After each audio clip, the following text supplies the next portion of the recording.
Oh, I think it clipped. You better go back in there. Did it? I'm just fucking with you. No, I definitely didn't because No, I'm beatboxing. I've got things in place. Microphone clipping tings. Damn, these are still fucking loud. But... No, I was yelling. I'll talk like this. Oh, I don't care. I think you should yell.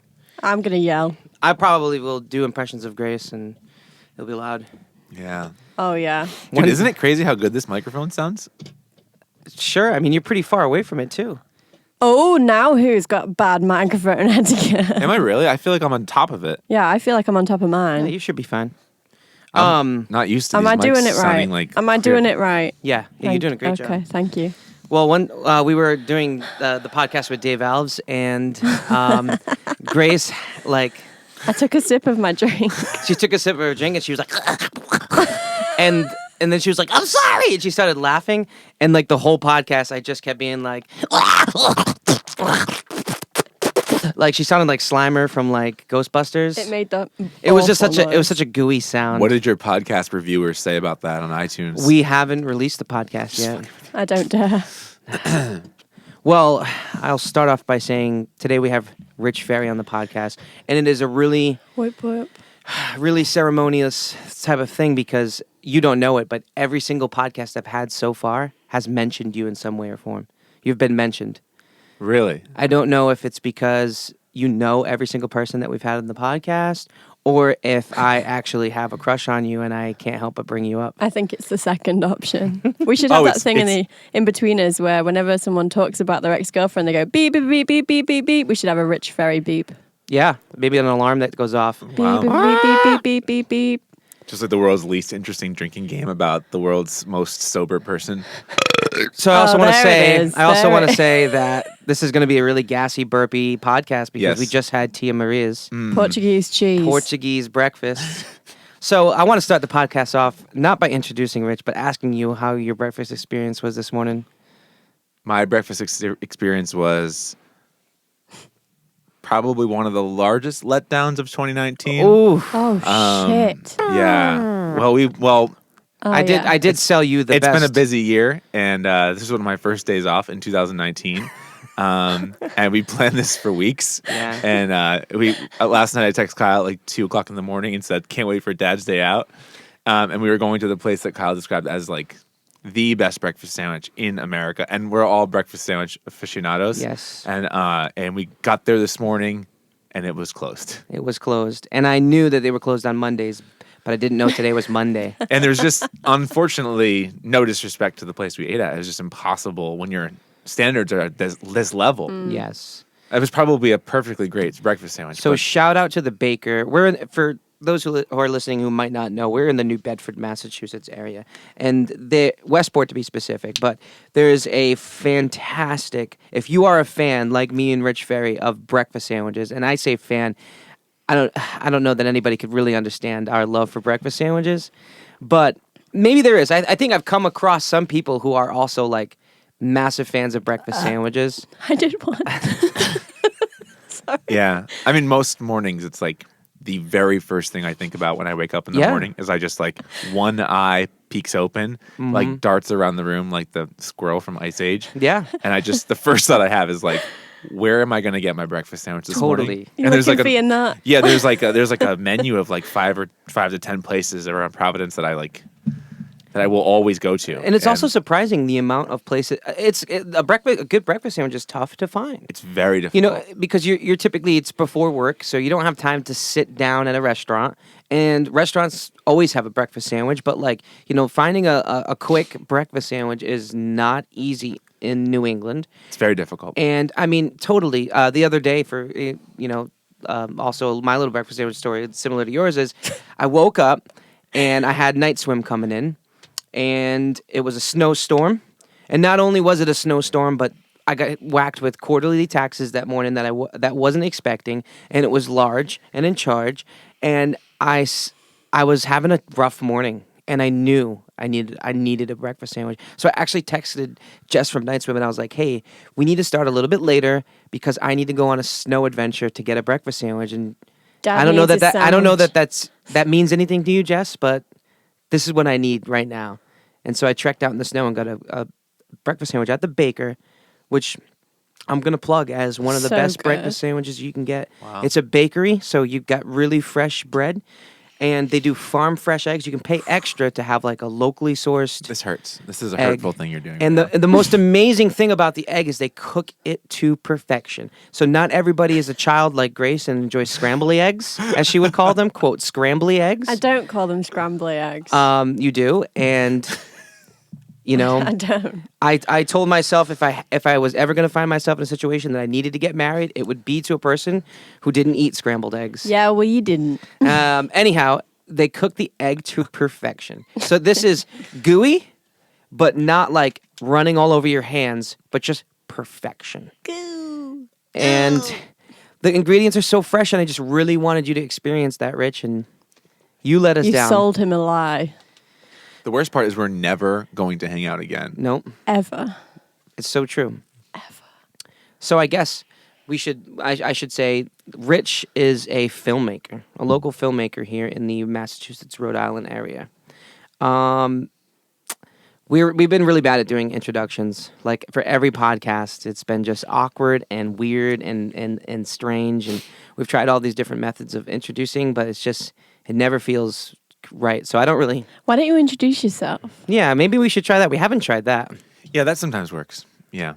Yeah. Tell us a bit about yourself. So, yeah, I came to film by way of music. And so a lot of my story is like the parallels between being not only a musician, but An audio person. yeah. And we've kind of probably all been aware of this, but like when you're in a band, you aren't necessarily drawn to, for example, code, but you were in a band and you had a MySpace and you needed to learn how to do code. Mm-hmm. And you weren't necessarily drawn to being an audio engineer, but you wanted to make a demo.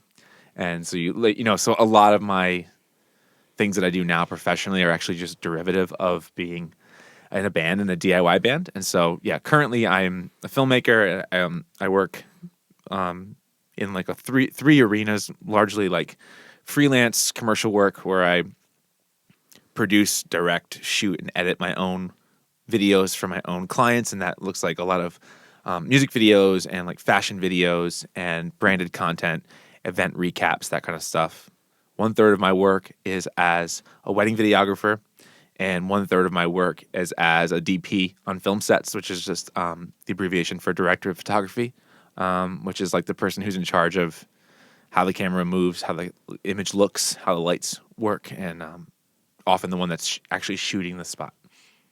Right on. So where can people find maybe some of your content?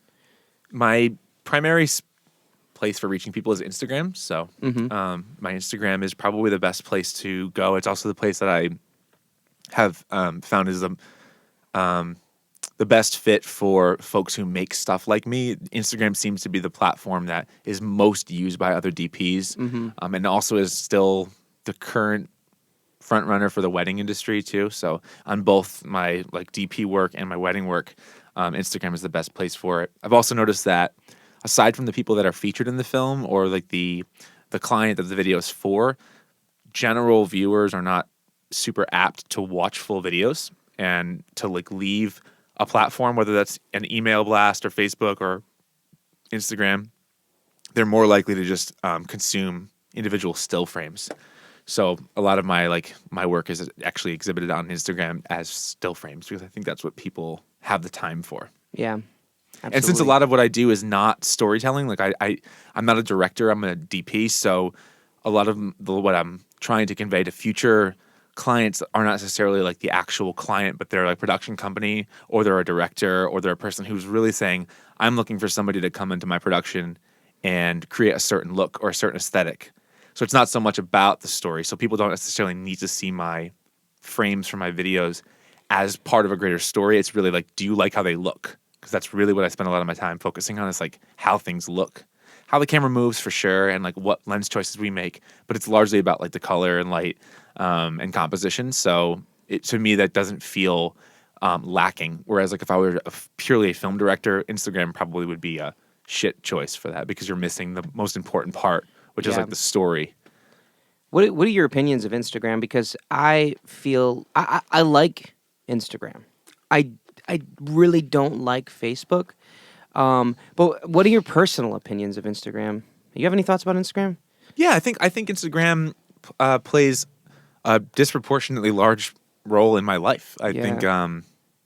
probably to a fault. I hear folks talk about pretty unhealthy relationships with social media, Instagram in particular, because it seems to be the platform where people flex the most Yeah. and Oh, yeah. curate their lives. You often hear people talking about a lot of like social media influencers will often say, "Hey, like, let's not pretend what this is not. Instagram is a curated version of my life. Please don't accuse me or try to modify your own life to live up to this facade." And Yeah. so that commonality, I'm glad that point is being talked about now. yeah, but also the very fact that they're talking about it means that it must be a response to something, which means Yes. there must have been a large cohort of people who are saying, "Hey, my life is like lacking." Um, and so I know that Instagram is like that. I think on the spectrum of folks who are like completely disconnected to social media, all the way to folks that like purely identify with who they're following and like are comparing themselves. I do feel like I have a pretty healthy relationship with it. I take a massive amount of inspiration from Instagram, and I only rarely feel badly about myself. I mostly follow DPs. I do have some friends in social, but I mostly follow directors and colorists and DPs and agencies and stuff. And I spend most of my time, it's extremely humbling because everyone I follow is better than me. I follow Yes. almost nobody in my league. Which I'm is always, great. yeah, and it could easily, the scales could easily flip where I would start to feel like shit, but I'm pretty aware that I'm following people that are above me. So that doesn't necessarily affect my ability to like stay in my own lane and do my own thing in my own local market. Yeah. So I mostly like Instagram. My relationship with Instagram is mostly healthy. There are occasions, and again, never with people that I really look up to, but there are people that are lateral to me, people that I consider to be on the same level or in the same small, like Rhode Island, Massachusetts market, where I can sometimes feel myself getting competitive or feeling just like sometimes resentful or that kind of stuff. And those are usually the times when I need to like step way away. Yeah. Because Instagram is like ripe with opportunities for you to feel like shit about yourself. Oh, yeah. Absolutely. So yeah, I try to mostly keep it as a place for me. Like what I see on my feed on a daily basis, in general, elicits the response, "Oh shit, this is beautiful. I want to shoot for that." It mostly does that. It very rarely says, "You're shit," or "I hate that person for what they have." And in the cases that it does, I try to back way away. It sounds to me like you have a healthy relationship with the platform, which is really important because it does. I mean, social media does get a lot of stigma, and I understand wholly why it does. But it can really be used as a force for good. And a couple of examples in my life where Instagram has played a pivotal role is it was Twitter, Facebook, and Instagram was a platform for me to communicate with my wife when she was overseas.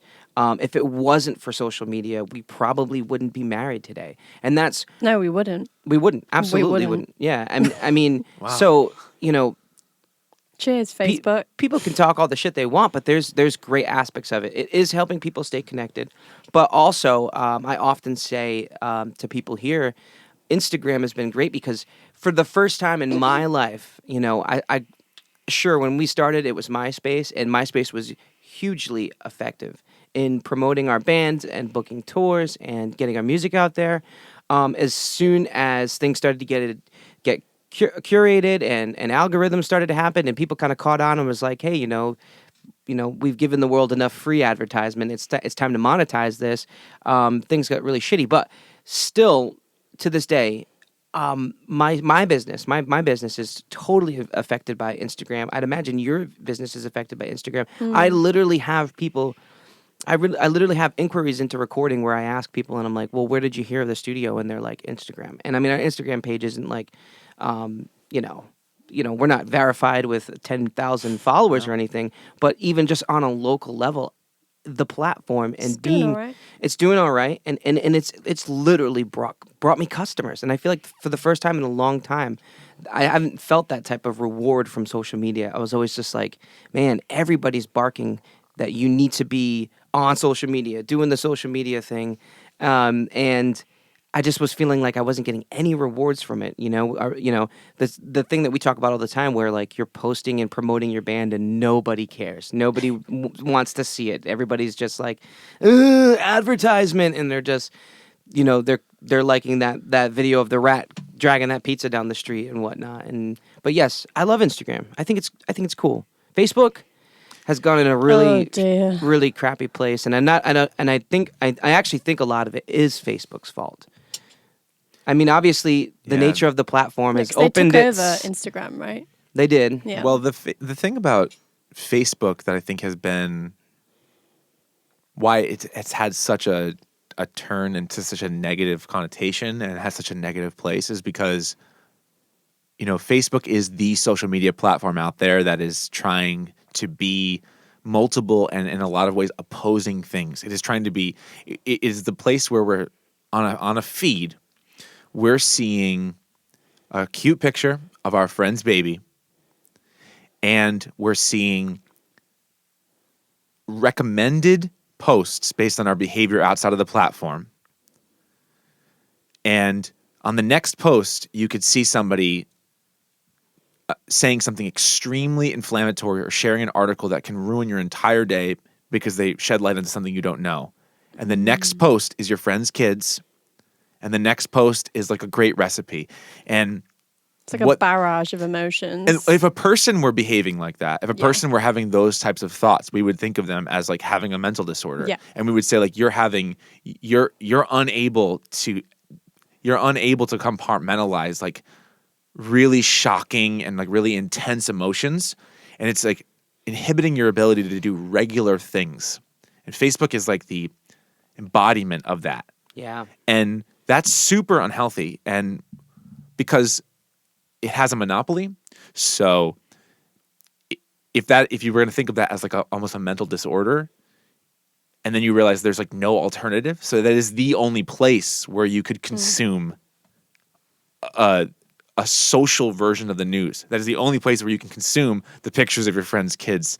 Like there's the monopoly makes it so that we have to sit in sort of like the cesspool of these like really intensely varied things. Like the thing about Facebook that's fascinating is like the depth of how intense certain things are. Like I'll see a news article get posted and it will affect me forever into the future. Like I'll learn something that I didn't know and it fucks you up.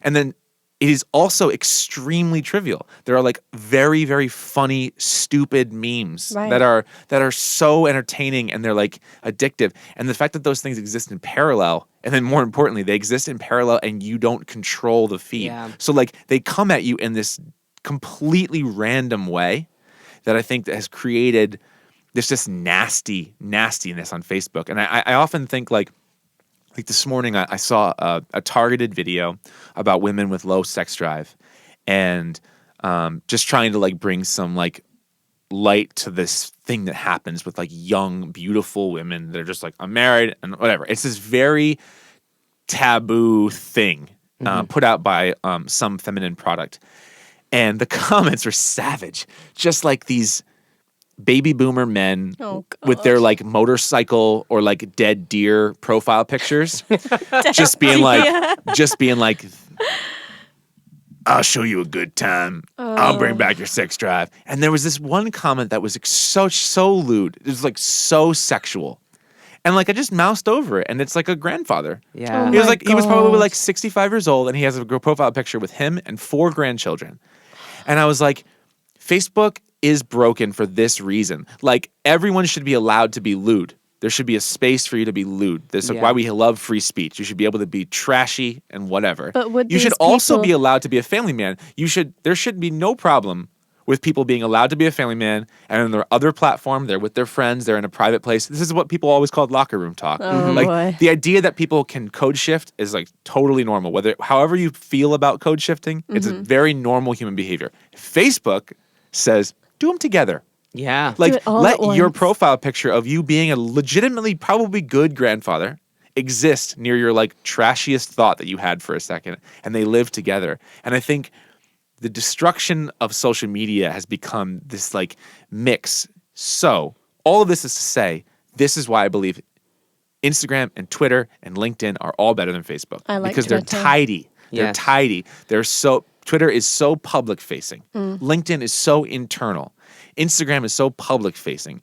Instagram stories are so personal. Snapchat's so personal. Like they have their own functions that keep They also them. have guidelines. Yeah, they You know, they sort of say like, character limits and yes. And Facebook is Yeah. just the Wild West, and I think that's why people hate it, and also why it's one of the most hated and most popular Yeah. things. Yeah. Yeah. Because people don't really see an alternative to Yeah. it.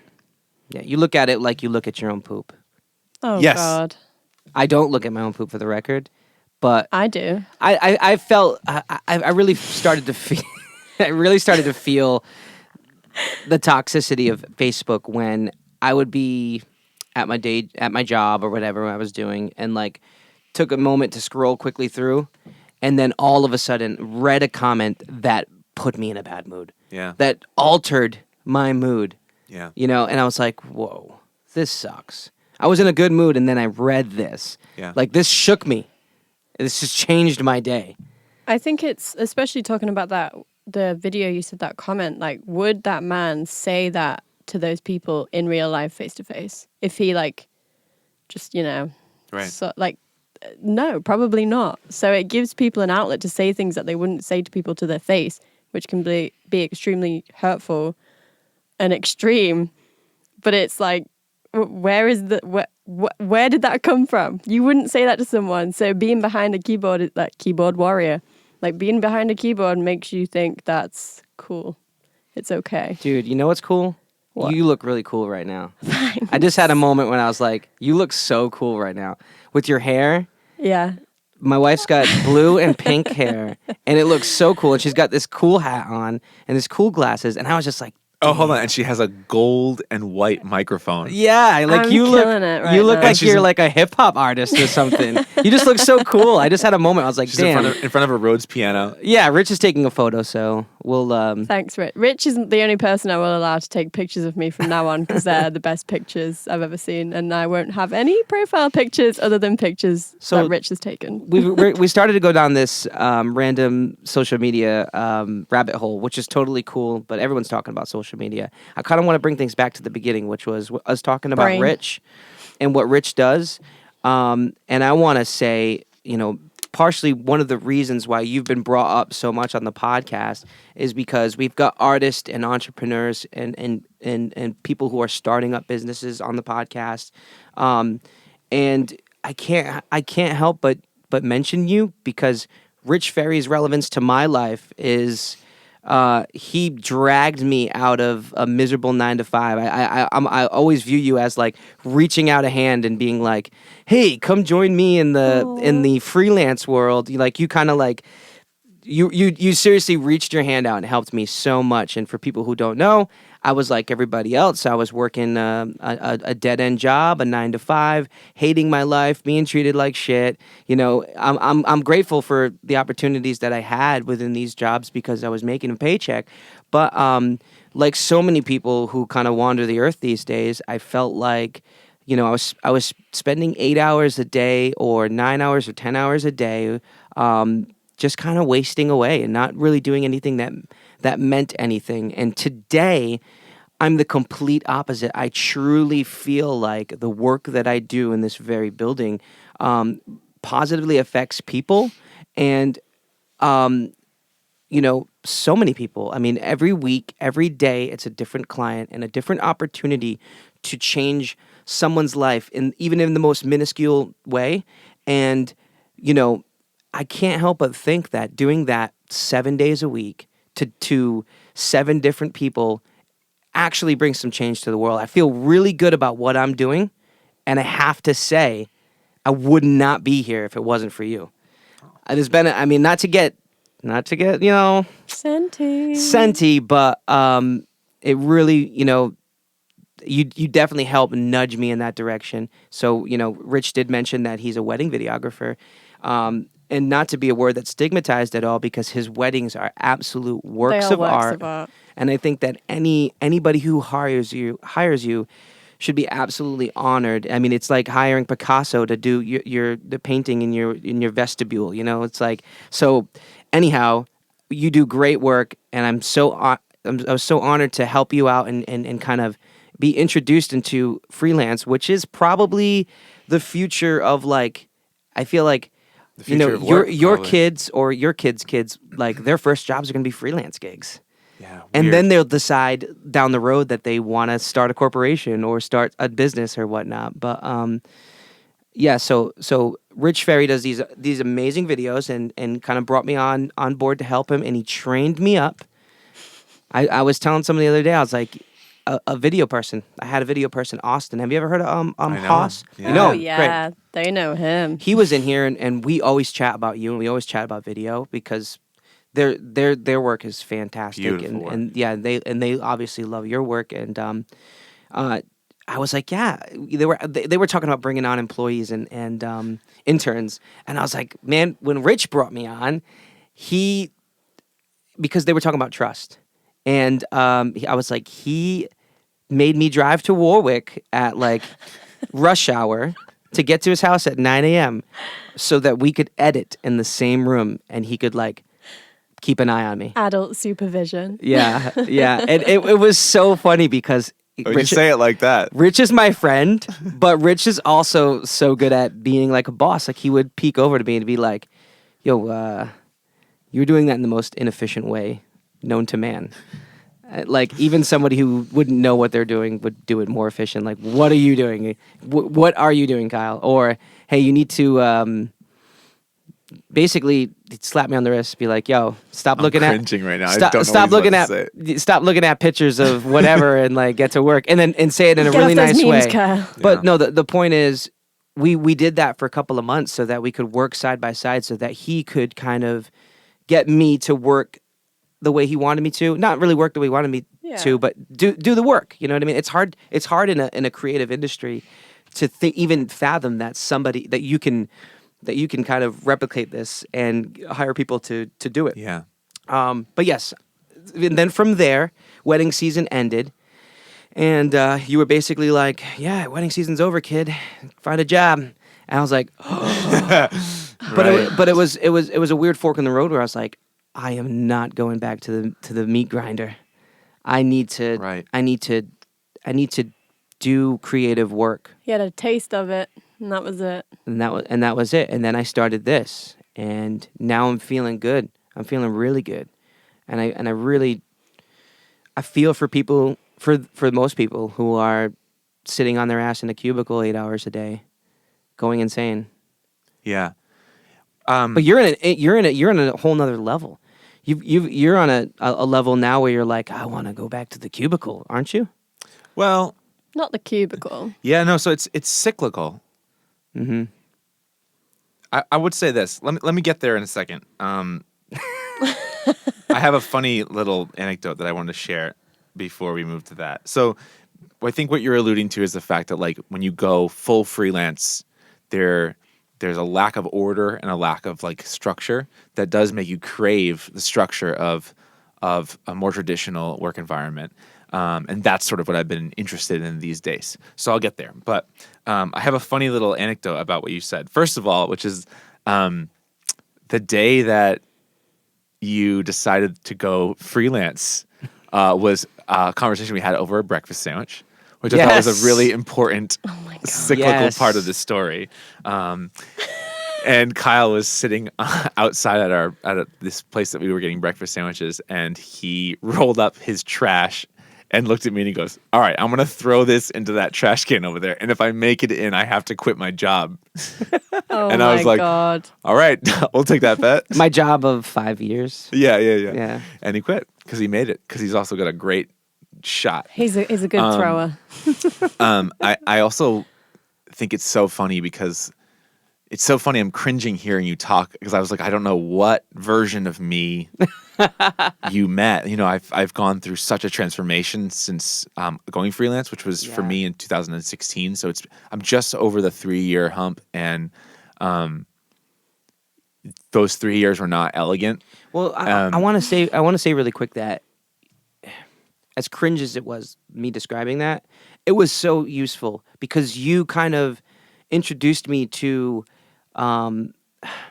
the type of I've never really been a procrastinator, but there's this specific type of procrastination that happens when you're freelancing. Yes. Where you're sitting in front of a screen, Yes. about to jump into some work, just work, not the most rewarding work because Work. all creative work involves work.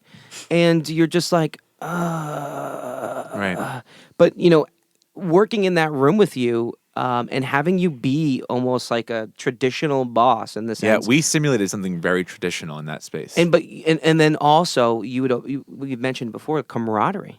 Yeah. When you're looking at a daunting, you've got an 8-hour edit in front of you and you've got 8 hours to do it, and you're just like not excited about doing this work. You're eager to get to the next phase, which is the more creative thing. That camaraderie was helpful. You know what I mean? I felt like we were like, oh man, we're in it together. You know what I mean? Like, shit. I mean, Brittany, my wife Brittany, like shared so much. She was like, when we talked about dialing it back or you going and working at home, Yeah. she was very nervous because she was like, she commented about the visible change in my demeanor, in terms of like just a general more positive outlook on the nature of my work. My work was just being at that point. I was about halfway through the journey from where I am now, from when I left. The romance was over. Like to me, it was just work, and I was like resentful towards my clients and resentful about the expectations that I set, and I didn't realize that was happening. But she noted that when I started working with you, because of that camaraderie, these like things that would have probably ruined the whole day, or I would have not gotten a lot done because I would have just been so bummed on what I was working on, became kind of funny, or kind of became like a pissing contest where we'd be like, well, we'll get through it, and we'll laugh about it, and we'll kind of like yell at the screen in a funny way, and all of a sudden it shifts the whole role. 8 hours later, you're not exhausted. You're just like, I did a good hard day's work. She was really nervous that when we were going to go back and work back in our own little cubicles, that I would regress. Yeah. And I did in some ways because like we lost the ability to be like, you're running up against something very difficult. If you can look across the room and like make fun of it, it just instantly, it knocks it back down. It like de-emotionalizes the whole thing. And you feel like you're in it together. You feel that's huge. And this is why people have co-working spaces. And this is why people like me, year 3.5 into the freelance, I'm like, you know what I need? Co-workers. Yeah. And I also need a boss sometimes. Sometimes Absolutely. I need somebody who is asking me where those 3 hours went. And that's a really hard thing to learn about yourself because you're able to spend, and I think this is what you were getting at, like you're able to go your whole professional life as a high school student. That's when you're essentially an adult. High school student, a college student, an employed person, or a career person. All of those roles, you could essentially do that entire arc following a set of rules and principles that you believe are true. And you go freelance and you strip away all the structures. You strip away the start time, the end time. You strip away how much you make. Yeah. You strip away your boss. You strip away the approval of your friends or then later your coworkers or the disapproval. And you just have you and the work. And it's a very, very, very painful thing to learn about yourself, which is that like... And it shakes you psychologically. Yes. It because rocks when you have the ability to say, I am not performing in a way that I'm proud of, but I don't get paid well. Or that guy is a jerk. Or I'm doing more than this other employee. Or this place would be screwed without me. These structures that we create in our minds allow us to pardon the first sentence, which is, I'm doing something I wouldn't be proud of. Yes. Or the opposite, which is like, for me, this was the hard one for me. I was pretty good about those first ones. And I think you weren't. I think those were some of your things I just said, if I'm being honest. Absolutely. Mine were the opposite.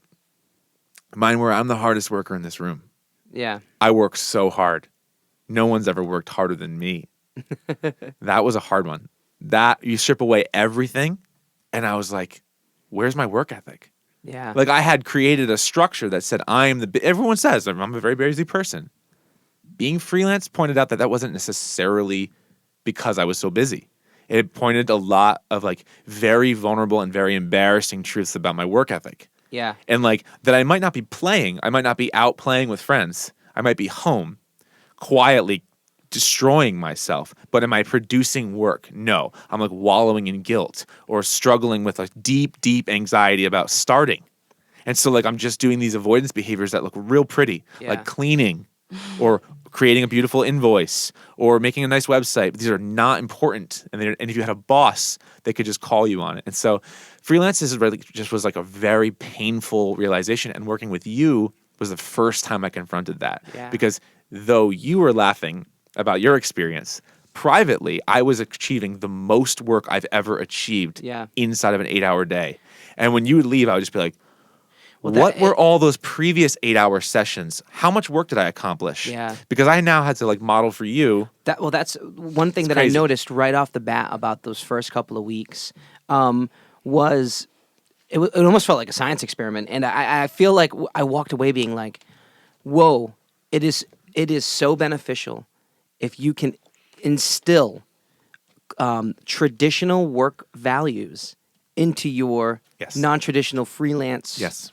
work ethic and work, because there was something highly beneficial about you making me be there at 9 and getting and getting there at 9. Lunch at It's 12:45. structure. It's structure. And a lot of freelance people are in freelance because they hate structure, or they're in freelance because they're tired of working in this structured corporate environment or whatnot. But at least I guess freelance, you have the ability to control how much structure you feel like you need or That's the don't need. piece that I think is really difficult. I think I commiserate with a lot of freelancers about this, which is it's so nuanced. Like, I don't like structure. That's true. I don't think that you like structure. That's true. I'm punk rock. You're punk rock, and I'm a poser. But I don't like structure. The problem with freelance is that we have like every generation prior to us worked for the man. So every generation prior to us could potentially do a 40-year tenure in a career, believing that they're the hardest working person in the room, and no one ever checks them on it. Yeah. Because they're the hardest working person in their room. Yep. And they have these like rules. Let They have them these think like it. they just think what they think, or they think I'm the best in this room, and everyone else is a slob around me. So I'm going to work well below my potential. That actually might not have been true. There's just no way to check it. Yeah. And so you strip away all the structures. Everyone older than us, our entire parents' generation, and everyone before them went their entire lives unchecked. So they might have been excellent workers. They might have been lazy workers. There's no way to know. Yeah. And there's certainly no way for them to self-report because you don't learn that about yourself until you strip away all the structures. Yeah. So they could actually believe whatever these scaffolds are that they created for themselves. So what's difficult in freelance is that if you say, hey, I'm not a person who likes structure, or I thrive in unstructured environments, we don't have a lot of people before us that modeled this idea, which you said, Grace, which is like people thrive within structure. So the very, very difficult piece about freelance is you it's like when you graduate high school. Like you walk from your job and you're like, whoopee! Like I feel like going out for coffee. So you just go for coffee. And you're like, I feel like telling this client I don't want to work with them. And that's fine. And you have the liberty to do this. And what ends up happening is like you are like a kid who's a freshman in college. You flounder because you don't realize how beneficial those structures were to you. Yeah. What people, I don't think I hear enough about, but I notice now, I'm in my 30s and I see co-working spaces and I'm now working in like professional environments that are full of freelancers and contractors. People have all sorts of structures. In fact, more structures in order to hold their unstructured time. So like in order to protect the idea that, hey, I like to work inside of an unstructured space where I can come and go as I please, where I can take what I don't want to take, I can make different amounts of money per year. I can walk away if I feel I'm being abused because I had a boss that was once bad and now I don't have to deal with that.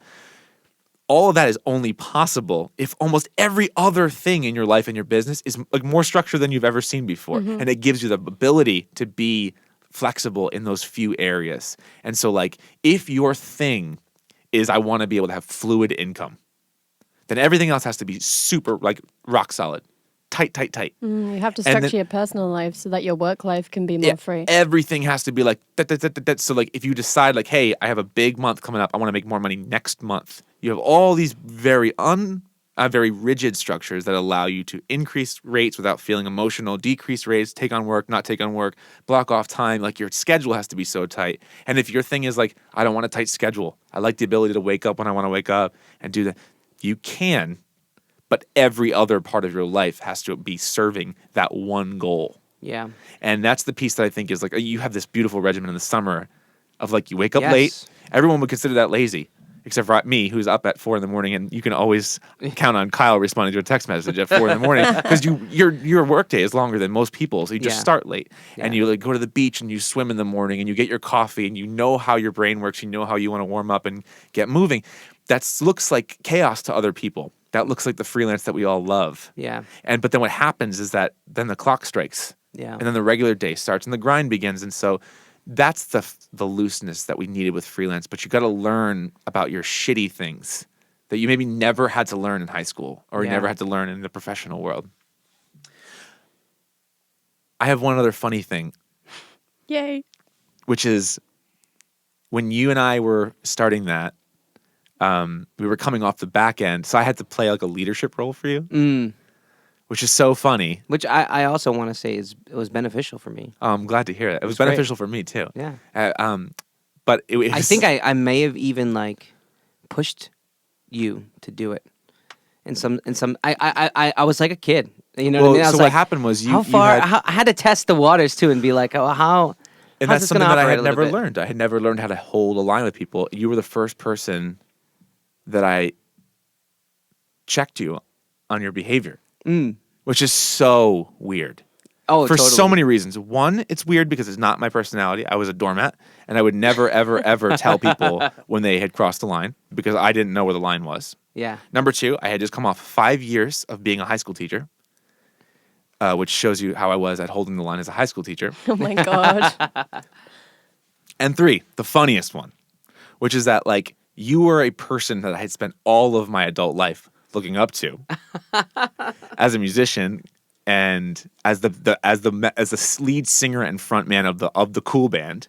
And then you had come into the studio with me and like I was serving you on your solo record. Yeah. And we had just done like 3 years in the studio together where I was like producing your what started off as your record. And so it was very like beholding to you. And then we had become like, we had kind of gone on this rabbit hole and created a project out of it that ended up having joint ownership. And so then I went from being like your inferior to like your dead equal. And we were like singing in perfect harmony together, not metaphorically. Like we would Yeah. sing line for line in Yeah. these songs. We'd write each other's lyrics and we would say these like very brutally honest things to each other. Yeah. And then I had to just be your boss for a sec. Yeah. And it was one of the hard, I can imagine it would be so much easier if I could go backwards now and be a high school teacher where the power dynamic is so clean and tidy Yeah. that I probably now would be better at holding a line because the first time I ever had to hold the line was it was in the most uncomfortable way, which is like my close friend, Yeah. my equal, and a person who I spent 10 years before that looking up to. Yeah. And then I had to call you on like what my expectations were inside of that. In this little world, during these hours when we're working on this thing, I'm in charge. And then the other hours, you were in charge of me. You know, when I Yeah. was serving you as a student, it was such a wild code shift. And I think Yes. we couldn't. You can't understate But how such- intense that was. But such a healthy representation of how we as human beings should operate and work together on planet Earth. Yes. Like I feel like, not to pat myself on the back, but like I was going through some shit. yes. Never was it a part of that shit. My ego or our role reversal, our swapping and our code swapping, like never. That was when I needed you, I asked you for help. Or I ticked on you for help and you helped me. And never did you then rub it in my face or make me feel inferior. You know what I mean? I felt like our dynamic was super healthy. And I feel like being an engineer and dealing so closely with artists, It's very similar, isn't it? It is very similar. Because you got to hold the line, Yes. but you can't push too hard because it's I mean, supposed to feel chill. that's one of the first things I often find myself saying is like, "Hey, I'm not on an ego trip here, and you shouldn't be either. In fact, we're gonna if the best way to utilize each other, and what you're paying to be here for, and what you're paying me for, and why I'm working with you, is for us to check that shit, and just think about the project." And I've always been like that with my bands. Like with Carasoan, we just absorbed my wife. We've got the honor of absorbing her because she's so talented and great. But like, they're already like, "Yo, let's make her the lead singer in this song," and I'm excited about that. I think that's so cool. How I'll much? find something to do. Kyle's like, no. How much do you feel like? But It's funny. I feel like Yeah. I feel like your product, video, art, music, art in general, is only going to benefit through not having an ego. I mean, I guess there's some scenarios where an ego can be helpful, but I just feel like and you know me to always be nothing is sacred. Kill your children, and it's just such an important thing. Like We both had we worked on this project together. Where is that you? No, you made a really funny noise. I don't know. No, where I that heard came- that noise, but that wasn't me. It was you. I It saw totally it come wasn't out me. of you. There was It was me. meh. We worked on a project together for a while. It was experimental for sure. But I think all of it was happening simultaneously. Like I learned later that you were going through some serious life stuff. Yeah. And I was also going through some serious life stuff and a lot of like a lot of unaddressed stuff that would weigh very heavily and make other parts of my life flare up. And like one of the first things that goes when you're like in a really emotional state, a traumatized state, or just a very vulnerable state is like your ego is like the first thing to go buck wild. Yeah. You either feel like absolute dog shit about yourself or you do the opposite, which is like you kind of like scratch and claw for the spotlight. Mm-hmm. Both are ugly and both aren't sustainable. And you were having just you shared the story with me many times about the shame that came from having a really quiet moment in life from music. Yeah. And the shame of being asked, "What are you up to?" And like for the first time not having like a very easy big name that would silence people. Yeah. You had Warped Tour before and it was just such like a trump card or touring and whatever. Yeah. And no one ever bugged you. Every other question they had about you was answered by that. Yeah. It It also defined me. was well that's I was why, just gonna say. Yeah. And I was going through a very different scenario, but the same exact end result of just like a weird lull in life of just being like, I'm working very hard and I'm always tired and I'm always, but yet I don't have the thing. I don't have like the thing that other people would go like, oh, okay, good. He's all set. Like check mark. We'll leave him alone. And then you and I started a project together where we quickly realized that the name of the game was going to be like to share the spotlight, and to like very bravely call each other out, and like we all in the metaphor of the music and the song, but it could easily be extended to the rest of your lives, which is like there's a reason that these little tropes exist, like kill your darlings. Like I prefer children. yeah, for sure. I mean that's what it's referring to, but it's essentially like these little these mantras. They seem so played out, like stop and smell the roses, but to actually implement the mental discipline to kill your darlings Yeah. is as wildly difficult as stop and smell the roses. Yeah. And also, and I don't get credit for this, I heard this in a stand-up comic bit, but like the actual rigor, intellectual, mental, academic rigor required to live, laugh, love all the time would essentially give you access to enlightenment.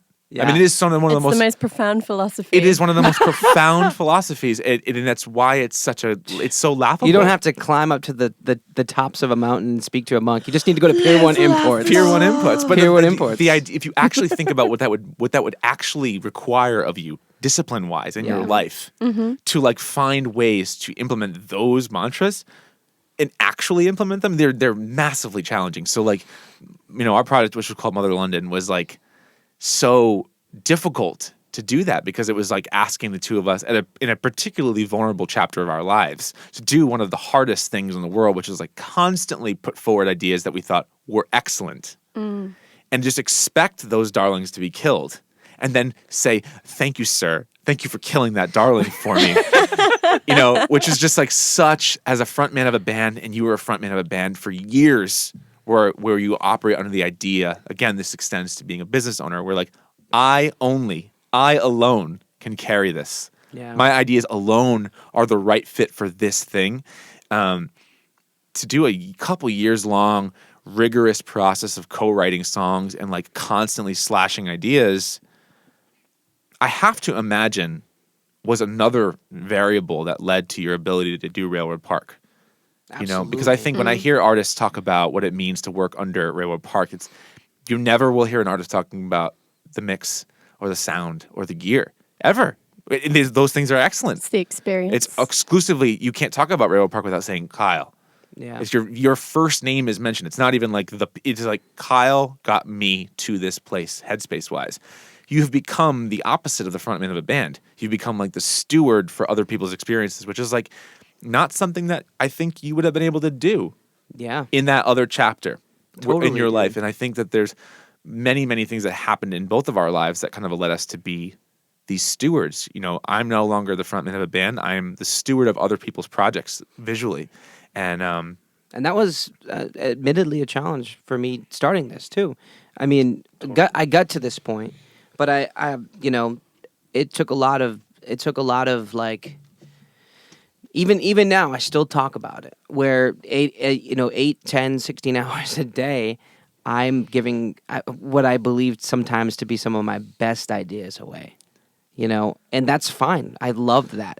I feel like working with another artist help make those ideas happen in some cases, or help inspire me to give away an awesome idea. And I don't mean to sound icky when I say that, because it sounds gross saying it. But at the end of the day, when I have free time, I'm like so thirsty to do it myself, to make my own music, to make my own art, because I am an artist, but I find myself being pretty drained, and that's honestly a tough thing to deal with. You know what I mean? And I found that, okay, so I am still an artist, and I still have to scratch that itch, but I'm scratching everybody else's back all day long, and I don't have the energy to scratch my own at the end of the day or on a day off. And I've simply just felt like, I'm going to have to put myself in the calendar. You know what I mean? And dedicate a whole day to... Goes back to structure.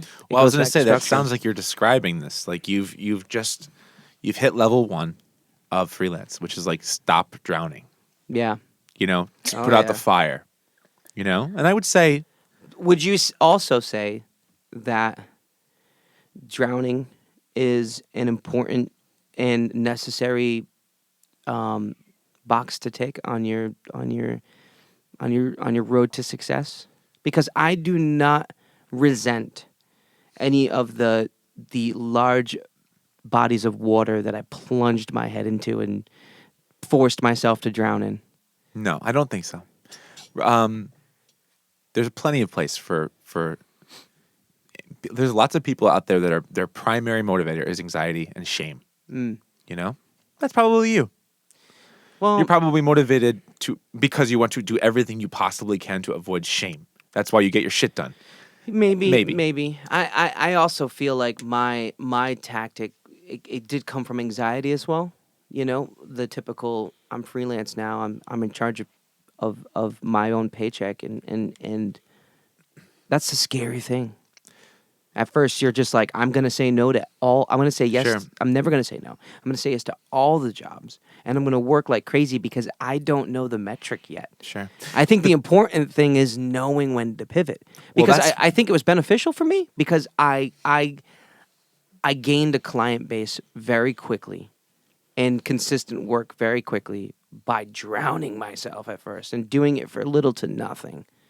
But I feel like there's no, in my opinion, there was no other way. I wasn't just gonna, as you said once, pick up the guitar and be Bob Dylan. I wasn't just gonna hit the ground running and be an operating successful business in a niche market in a completely, irrelevant space for it. I think that I needed to put myself out there. I needed to do jobs for free, do lots of jobs for free, to gain that experience, but to also get my name out there, which is a cringe thing to say. I hate that. No, I think that's what I was. But I think we were saying the same thing. I agree with Okay. you. I think phase one is stop drowning. It's just, I mean, it's a very oversimplified version, but it's like get this thing fully floating. You're taking on an immense amount of risk with a lot of unknowns and no established revenue stream. That would be drowning, Yeah. and you're going to build the boat in the water. Yeah. And also, That's- it's not like having a boss where they can say, good job. Right, You, that's what I'm trying to you say. have to say that to It's chaos. yourself. It's chaos. So I think phase one is a long time. Phase two of freelance or being a business owner, phase two is noticing that you've accidentally created the exact thing you escaped. Yes. So when you used to come to sessions with me, you used to say, I have to quit working at the counter at my job because I spend all of my energy and all of my day serving this business. And when I get home, I got nothing left to give. And I show up to the studio, Dad, too tired to give anything. When will I write? And now that is a description of how you spend your days. Exactly. So, and that's true for me, 100%. And that's true for most people. So I don't think that's not abnormal. So the pivot, phase two of enjoying the role of being a business owner is exclusively an act of ego checking and discipline, which says, I have now arrived back at the same problem, but you have this cachet, right? You've built up a business, you have a revenue stream, you potentially have freelancers or employees that work under you, you have hopefully put out some of the financial fires, and you have some sense of how things here go. Yeah. And you could start making some predictions now because at least you have some data that Yeah. says, like, historically, things go kind of like this. Landscapers struggle for years until they get used to the idea that they don't make money in the winter. Yeah. And it's not a problem. The landscaping company doesn't fail. They start to understand how this thing works. Yeah. And it stops being a problem. And they start to finally be able to say, hey, I can take my winters off. Or, hey, I can get a second job. And this is not like worthy of being emotional about. So the pivot for people like you and I is like, now that the thing is floating and you can actually take a breath and pause and stare at it and look at what you've made and sort of analyze where it's strong and where it's weak, to also say, and where is it sustainable in my absence? And that is like the hardest piece for people like you, where I just said the greatest asset of Railroad Park is the Kyle experience. Where in that description are you allowed to step away? Right now, nowhere yet. Right? So that needs to be maybe the goal, which is like, I love Railroad Park for the quality of the sound and the mixes, and the team that you've assembled. But I wonder when will that become one of the main pillars, so that so that Kyle can take a vacation, right? Or step away totally and change the nature of your role. And of course, my business is like deeply, deeply wrought with that problem because like the only thing that people hire me for is my taste. Yeah. That's it. That's all I offer. That's your brand. That's all I offer is my brand. It's literally my taste. If you like it, you like it. You don't, that's neither here nor there. What I'm literally hired to do is bring my taste to things. How in the world do I outsource?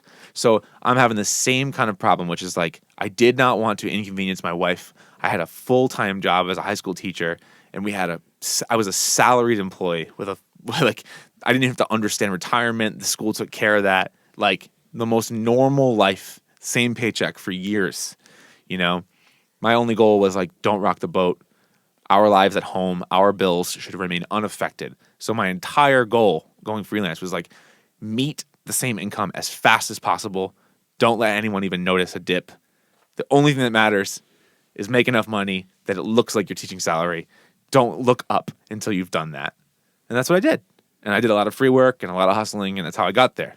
Now I'm at this interesting place where I can sort of pause and say, hey, I have some data. I have some historical data about how things in my life go. Now that I'm a freelancer, how do I pivot? And how do I find a way to take a day off? Because right now my life is exactly how I would describe it when I was a high school teacher, which is the same as yours, which is I'm exhausted from giving all that I have during the day, and I don't have time to do my own thing. And here we are again. Yeah. But and when something catches on fire, it's your responsibility. Yeah, but the difference is I'm self-employed now, and so it's my turn to sort of say, okay, how do I use boundary structures, and how do I check my ego and say, does somebody else have my taste?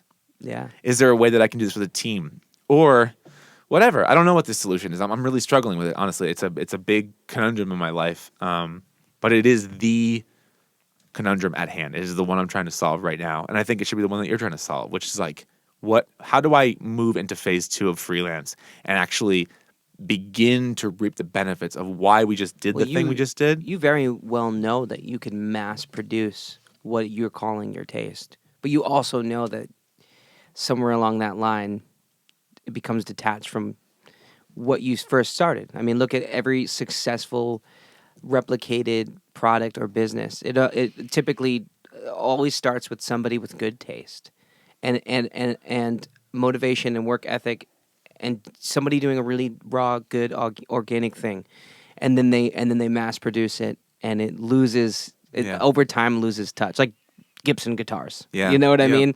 Is a perfect example. But you're in a position where I feel like you could mass produce your products. But do you know that? And do you openly fear it becoming something that you don't like or that makes you feel gross? I know that's kind of talking very far in the future. Yeah. But I mean, one of our mutual friends, Larry, who is a serial entrepreneurist. Oh, I love that. Serial We entrepreneur. have conversations about you and your taste and your product all the time. And of course, him being such a businessman, he can't stand that this isn't something that you've pushed to scale. To scale. Exactly. Yeah. And I get it. I totally get it. But this is the ego. That's why I said it's a discipline of ego, of saying, how do I stop feeling the feeling that I alone am the one that runs this thing? It's very, very interesting. I have come up against another solution, which is like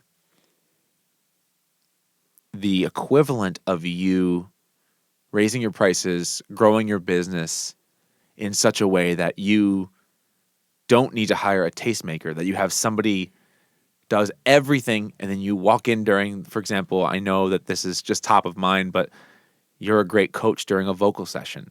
Mm-hmm. And so like that you would actually be able to walk in and hero into the room, run that vocal session, drizzle your glitter. Ew. Oh, no, never say that again. Drizzle your... Drizzle. Yeah. Jizzle. Oh, stop Jizzle it. your glitter. That was low hanging. Jizzle your critters. God, this is degraded. Jiggle. The idea would be, is there an alternative? The problem, and Larry and I debate this all the time, coming into the world of entrepreneurship through art and coming through art and creative fulfillment and personal identity versus scale and the game of business and sport. I think of Larry as an athlete. He's mostly, when I speak to Larry, he approaches business like the strategy game and the game that you like sweat through and you take risks, but they're calculated and it's victory focused. And it's like, and it's not victory like your whole identity matters. And if you lose the game, it doesn't matter. He has a very playful relationship with it, which reminds me of like an athlete. Yeah. Just takes it very seriously, but not too seriously that it's like weird. Yeah. But takes it very seriously. And like winning is the goal. Yeah. You know? And I'm over here saying Eating isn't the goal, it's hunting. Larry Yeah, is yeah. Usain Bolt yeah. of the business world. And I'm over here just thinking about like what does it all mean? You know? And so Yeah. my question for you and for Larry is like, does scaling always look the same? Does scaling follow business principles where you say, how can I create a me or a team of people who fulfill the role that I fulfill so that I may leave the building and allow the business to keep running functional? Even if it's it maintains 80% of the integrity and I can have a vacation day. Is that the only way that you scale? Is there another way of scaling? And I think about like fine artists, painters, and those kind of folks. Classic painters that actually are names that are now known and studied. Norman Rockwell. They had apprentices that actually painted their pieces and they oversaw the painting. That's wild to me. I have a hard time. I didn't know that. This is still a common thing that like large muralists and Well, the same thing's happening in music. well, no, see, I know this, and it's like when I look and say like, so that's what Larry's suggesting. Like, Yes. you alone are not the only person who can do this well. Yeah. And especially if you stay within the proximity to your employees, that you can curate the thing that you make to at least quite close or to anyone else identical. And then you can take a vacation day. My question is there a different alternative? Is there a way that I can sort of continue to build a brand where I can say, I have a certain thing that I bring, personality-wise, taste-wise, whatever, to any given room, whether it's a film set or a music studio or whatever. I bring a thing. It's a set of skills. It's a set of knowledge. It's a personality style. That's what I offer. Is there a way that I can increase slowly the rate at which I charge for that service that catches up so that I can work less? So this is what I always fight with Larry about. Like, is there a way to scale up your value so that instead of saying, hey, I want this business to run when I'm away for 2 months on sabbatical, I want 2 months of revenue to come in while I'm on sabbatical. Is there a way for me to make 12 months worth of money in 10 months? And then when I'm on sabbatical, the business is closed. My email has an away message. And Bugatti manufacturers probably take more days off than Camry manufacturers. yeah, that's what I'm wondering, and I mean this with all appropriate humility. Like, is there a way that I can become more boutique than I am so that I don't need to face this demon that I really have no interest in, which is like being a manager. I loved working with you, but I hated it. And I was so happy to see it end. Like, as soon as you got to be a good quality editor who had all this discipline and you could work independently, like, I missed the friendship and I missed the camaraderie, but not enough. I hated being a manager. There's nothing I hated more than having to confront you on something. I hate it too. And so for me, I look to Larry and I look to other business folks who are saying like, scale up, and all I hear is manage people. Mm-hmm. You can be happy if you manage people. And I'm like, that cannot be the only way that I can be happy. Well, I'm sorry, but happy, but take a day off. Yeah. That's not the only way that I can take sabbatical. Because what I dream of is sabbatical. Yeah. I don't want my weekends. I want 3 months. I'll give 7 days a week. I too hate managing people. And I want to say though, one thing that you did that I feel like the creative, the art, and the freelance world has the opportunity to do is not manage people, inspire people. Yeah. I know that's a... No, you're right. You're totally right. Because, I feel like there's a really old school method to managing people, which is break them down, build them up, make them know that they're cockroaches under your feet.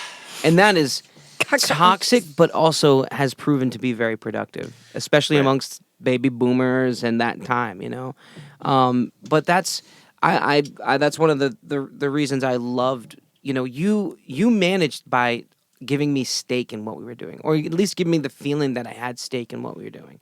And I feel like, my analogy was like, if I'm working for a boss who's a dick, I'm not going to stay late and finish mopping the floor or finish the things that need to be done.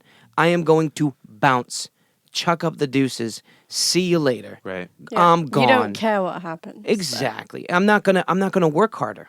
I'm No. going to do exactly the bare minimum and leave. Right. It's like But- having a teacher at school that makes you feel good about Precisely. what you're doing and supports you and goes that one step further. That's probably why you're so successful at this, because you've had a role where you actively had to inspire people to follow what it was they wanted to do with themselves. And you probably did that, I mean, in the teacher role, but they probably saw your stuff outside of the teacher role too and were like, wow. So for you, that 40 wedding year that we had, never hashtag never forget. Like, Rich just pulled the best face. but that year, it was like, Pain. you inspired me, and you were kind, and you made it feel like I had a stake in your business. And therefore, when you turned around and you were like, you spat some incredibly impossible deadline to me, I'll stay up all night, Rich. For you, Rich Ferri, I'll do it. I'll do it. I'll stay up all night. I helped will Dad. not sleep. I help Dad. Yeah. But you got that out of me through inspiring me and managing me kindly. Do you know what I mean? Well, but it sucks. It still sucks. It still sucks, and I also feel like, it's very reassuring to hear, and I've definitely been on the receiving end of that. I had 2 principals in a row at the school that I was teaching at that did that for me. They were so inspiring, and I remember always saying, like, if I ever manage, you're who I want to be, like, 100%. I saw myself sit up straighter, work more efficiently, take more pride in my work, and fear fucking up, but no longer because of ramifications, purely because of disappointing them. Yes. And I was like, damn, I love this version is that of how myself. is that like a parenting method as well? Totally. Ooh. It's in everything. It's a life method. You can also do that with your friends and your bandmates when you change. It's a leadership. It's a leadership role that says I am. I've heard a couple different ways of describing it, but one is like leading from the side. One is called the little mantra is like making sure that the leader is always the hardest working person in any room, so that everybody's like, wow. And that's how I felt about my principals. They worked harder than me, and I thought I would remember earlier in the conversation I had created a structure that said, hey, I'm the hardest working person. You had that too. Yeah. And you encounter someone, you encounter greatness, and it makes you tremor. And you're like, this person is objectively working harder than me. They're doing it great. And they're somehow still being very kind. And they're being patient with my bullshit, even though they are working harder than me. These 2 particular women both had like 3 children apiece. They're managing these wild lives and killing it at their job. Yeah. And kind to me when I fell behind. And I was like, you're the only person in the world who could give me shit for falling behind because you're doing more than me. And instead, you were kind. And now I feel even worse. And I'll never fall behind again. Yeah. And that's sort of what I was like. And I noticed that about myself. And I said, that's a great leader. And I work for a production company right now that does the same thing. Like, they're very, very, very rarely willing this is to so give. amazing. Yeah, they're very rarely willing to give me like pointed critique or feedback. They have, but when they brought me on originally, it was like, I'm going to listen back to this podcast. And cry. Not to cry, but to reflect, because I'm actually finding a lot of what we're talking about very useful talk. I know. Because I'm in a wild situation with my company where I have a lot of egos and I have involved, So, I've got 2 incredible mixing and engineers, and mixing engineers, but also just engineers. Like, they're fantastic. They've brought the Railroad Park brand and just shot it 10 years into the future. And I realize that, and I will credit myself for nurturing them and getting them on board and getting them to be a part of this, But that's my job, because they are better engineers than me, right. And they've been doing it longer than me. Yet, I'm sort of their boss in a way, or I'm at least at the front of the business, like trying, to make the things. It is such a chaotic dynamic. Yes. And so it's interesting to talk about leadership roles and Yeah. talk about kindness and talk about inspiration and talk about day to day and like all the stuff that we're talking about, because it's like I'm in real time just applying Right. it, you know, to Well, it's one of those lessons that I think that you need to be taught, learn, you'll forget it, you'll be embarrassed, you learn it again, you and taught it exactly again. what you were saying before about you having to manage me. Yes. And now I have to look people Yes. dead in the eye and be like, "Hey, you guys are both better than me at what you're doing.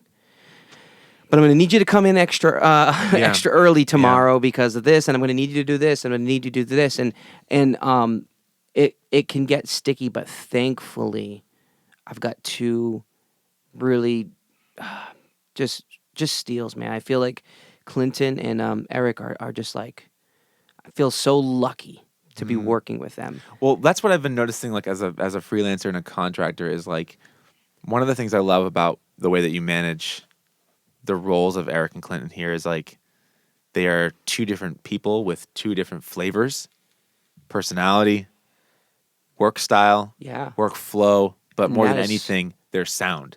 Yes. Like they have their own sounds, and it's been really interesting to sort of watch.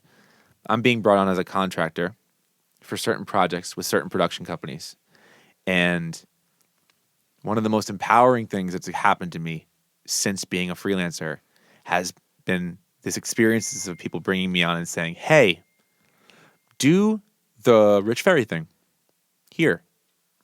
Yeah. And I say, like, any other directions? They're like, "No, we've seen your work. We know what you do. Do Yeah. that here for this client." Do whatever And it I say, like, takes. "But this is your client and this is your brand." They're like, "Yeah, no, we have other people. But right now, this client, their product needs the Rich Ferri thing."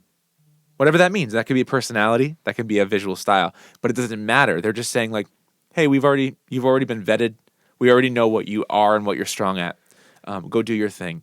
And how empowering it is. And so when you think about like your role with Eric and your role with Clinton and your role with any future freelancers that work under you, is like the incredible empowering role of somebody being like, "Hey, I see you. Like I see your strengths. Go and trust your intuition." Yeah. Because I have worked in environments and you have worked in environments where the person who's your superior, even if it's just in that world, in that band practice, or in that job where someone has Micromanaged you. voiced to you that says, "You are not meeting my standards and I'm disappointed in you." You're shit. You're shit for the day or for the week or for the month because you're just like, "I don't trust my gut." Yeah. When your job is to be creative, like which we work in a very technical and very creative field, mixing and film, the music and film are so similar in that way. Like you have to do a job. It's hard work. You sometimes need to be managed because you can procrastinate. Simultaneously, the entire time, you need to be thinking like a creative, making like thoughtful and tasteful and creative choices. If somebody like breaks your mojo and causes you to have hesitation and causes you to like second guess and doubt, it's over. And so like managing people in this space is like, I don't know, I don't have a lot of experience managing, but it seems particularly challenging because the idea of what you refer to as like the old school baby boomer style of management, which is like I can instill fear and they will actually produce work. In our field, that actually is not true. If you instill fear or if you demean in any way, even if it's accidental, you could lose that person for a month because they don't trust their gut and their work becomes uninspired, all that kind of stuff. It's very, very, very complex. And so like, yeah, like leading by modeling, leading with kindness, and then like giving people like a place to find their own ownership. These are like extremely challenging goals as a manager, but they will have profound impact on the growth of your business and your brand and help you achieve that big final goal of allowing you to step away from your business. Absolutely. I think, it reminds me of like Mother London again. And it reminds me, I truly feel that you're going to get the most out of an artist, especially if you let them do what they're good at doing. If I find like with bands, they come in and they've got one guy in the band who's really trying to micromanage everybody, and I'm like, well, you're not getting the best out of them. If you're hiring a videographer to shoot a music video, don't tell them what to do. Let them do what they do. You know what I mean? And you're going to get the best product. If you're, I just, I live by that. Like I really do. I really truly feel like, allowing people to do what they're best at. That's what you hired them for. Don't hire someone for their taste and then tell them not to do that. I had a point about Mother London there that I thought was interesting, that you guys were writing music that you'd never created in that genre before. Yeah. You brought in those songs and they were like folky and guitar based, and then you like turned into EDM artists overnight, which was cool. It was cool to like watch that progression. Yeah, I don't think you truly like bore witness to that transformation. Oh yeah, R.I.P. R.I.P. my contalents I left on your floor. Yeah, no, but that was interesting because it was you guys you didn't even know how to do that.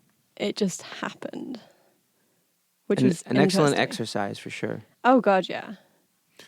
It's been like a long journey of bravery. Like I think that's been one of the most interesting things that and the advice that I would give to anybody that's trying to like start their thing, whatever that is, a business or a band or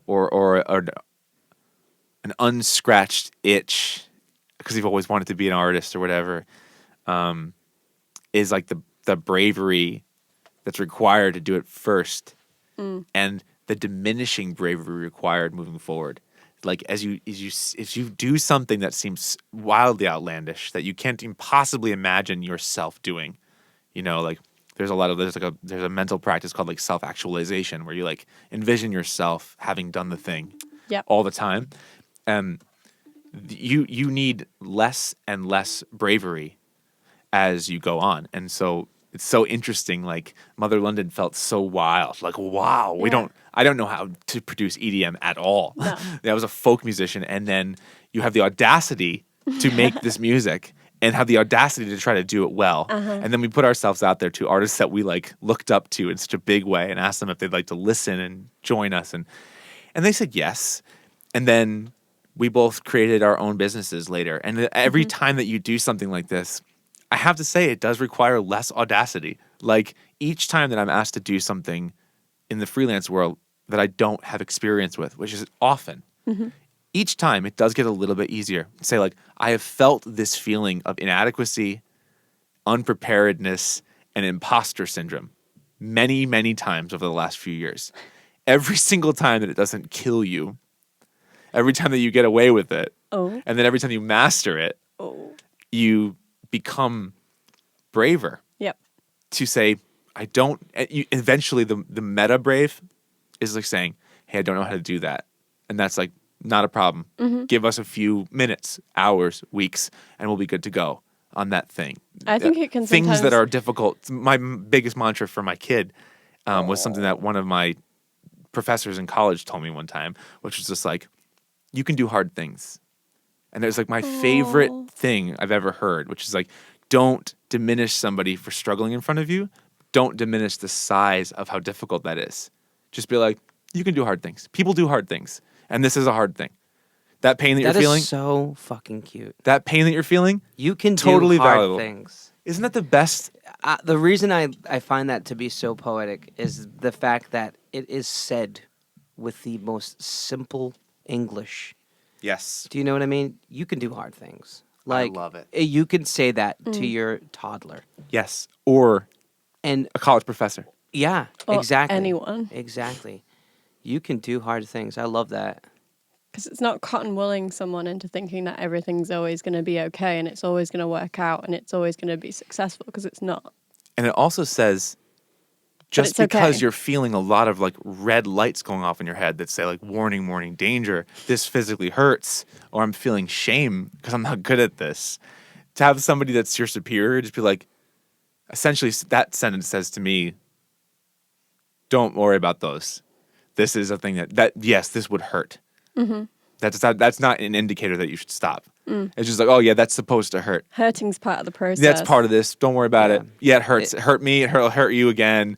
Let's not worry about it emotionally. Let's just keep working on it. Like, yes, it hurts. It's not to diminish that it doesn't hurt, but it's like, but you can do it. Yeah. You can do hard things. I love it. It's for me has always been a very clear indicator that what you're doing is actually worth something. The more it hurts. Yeah, of course. the If the something more doesn't hurt, you don't appreciate it. exactly. I mean, our marriage has been Oh God. has been so difficult, and for people who don't know, I don't want it to sound like we just bicker and fight all day, but no, we have obviously had obstacles as far as immigration goes, Right. And still do.